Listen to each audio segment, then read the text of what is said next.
நண்பர்கள் அனைவருக்கும் வணக்கம். இன்னைக்கு நம்ம அந்த வீடியோல கேஸ் சிலிண்டர் இணைப்பு உள்ளவர்களுக்கு மிக முக்கியமான புதிய தகவல் வெளியாகியுள்ளது. ஸோ அதை பத்தி தான் இப்ப நம்ம பார்க்க போறோம். அதுக்கு முன்னாடி நம்ம சேனலை இதுவரைக்கும் நீங்க சப்ஸ்கிரைப் பண்ணலைன்னா உடனே சப்ஸ்கிரைப் பண்ணிருங்க. அப்படியே பக்கத்துல இருக்கக்கூடிய பெல் ஐக்கானையும் கிளிக் பண்ணிருங்க.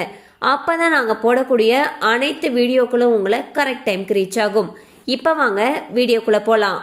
எல்லாருக்குமே தெரியும், ஈரான், இஸ்ரேல் மற்றும் அமெரிக்க படைகளுக்கு இடையே நடக்கக்கூடிய அந்த போர் பதற்றத்தின் காரணமாக உலகம் முழுக்கவே எரிவாயு விநியோகமானது பாதிக்கப்பட்டிருக்கு. இந்நிலையில் இந்தியால வணிக ரீதியிலான எரிவாயு சிலிண்டர் விநியோகமானது கடும் தட்டுப்பாட்டை சந்திச்சு வருது. இந்த விநியோக தடையின் காரணமாக நாட்டோட பல்வேறு மாநிலங்கள்ல இருக்கக்கூடிய உணவகங்கள், சிறு தொழில்கள் ரொம்பவே பாதிக்கப்பட்டிருக்கு.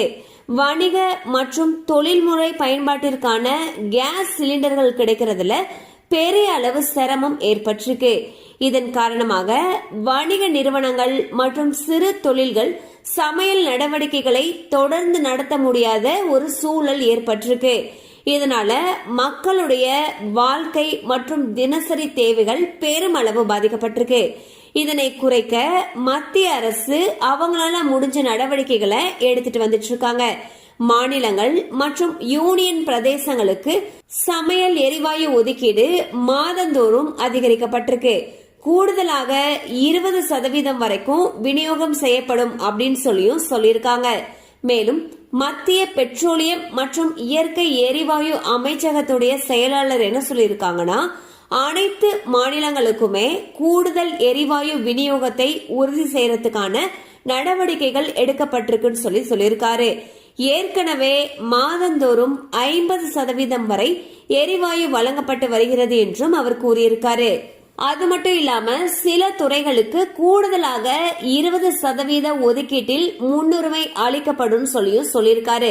அதுல என்னென்ன துறைகள் அப்படின்னு சொல்லி பாத்தீங்கன்னா, உணவகங்கள், சிற்றுண்டி சாலைகள், தங்கும் விடுதிகள், தொழிற்சாலை உணவகங்கள், உணவு பதப்படுத்தும் நிறுவனங்கள், பால் மற்றும் பண்ணை நிறுவனங்கள், மருத்துவ மற்றும் கல்வி நிறுவனங்கள், அவசர சேவைகள் மற்றும் பொதுமக்கள் பயன்பாட்டு துறைகள், இது எல்லாத்துக்குமே கூடுதலாக முன்னுரிமை அளிக்கப்படும் சொல்லியிருக்காங்க.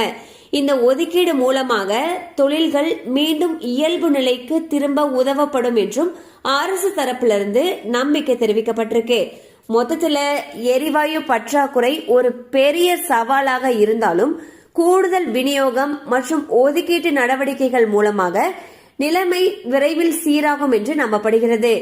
சோ பாத்தீங்கன்னா, இந்த போர் பதற்றத்தின் காரணமாக நாடு முழுவதுமே எரிவாயு சிலிண்டருக்கு தட்டுப்பாடு ஏற்பட்டிருக்குன்னு தான் சொல்லணும். மத்திய அரசு முன்னாடி என்ன சொல்லியிருந்தாங்கன்னா, வீட்டு உபயோக சிலிண்டருக்கு தான் முன்னுரிமை கொடுக்கணும்னு சொல்லியிருந்தாங்க. தற்பொழுது இவங்க என்ன சொல்லியிருக்காங்கன்னா, கூடுதலாக சிலிண்டர் விநியோகம் நடத்தப்படும் சொல்லியிருக்காங்க. அது மட்டும் இல்லாம சில துறைகளுக்கு முன்னுரிமை அளிக்கப்படும் சொல்லி என்னென்ன துறைகள் அப்படின்னு சொல்லியும் மென்ஷன் பண்ணிருக்காங்க. அந்த வகையில பொதுமக்கள் பயன்பாட்டு துறைகள், அவசர சேவைகள், மருத்துவ மற்றும் கல்வி நிறுவனங்கள், அதுக்கப்புறம் உணவு பதப்படுத்துதல் நிறுவனங்கள், சிறு உணவகங்கள், சிற்றுண்டு சாலைகள், தொழிற்சாலை உணவகங்கள், இந்த மாதிரி சில இதுக்கு ஒதுக்கீட்டில் முன்னுரிமை வழங்கப்படும் சொல்லியிருக்காங்க. சோ இந்த மாதிரி கூடுதல் ஒதுக்கீடு காரணமாக விரைவில் இந்த எரிவாயு சிலிண்டர் தட்டுப்பாடு சீர் செய்யப்படும் சொல்லி நம்பப்படுகிறது. கண்டிப்பா அந்த அப்டேட் உங்களுக்கு பயனுள்ளதா இருந்திருக்கும் நம்புறோம். மேலும் இது போல அப்டேட்ஸ் உங்களை உடனே ரீச் ஆகணும்னு நினைச்சீங்கன்னா நம்ம சேனலோட தொடர்ந்து இணைந்திருங்கள்.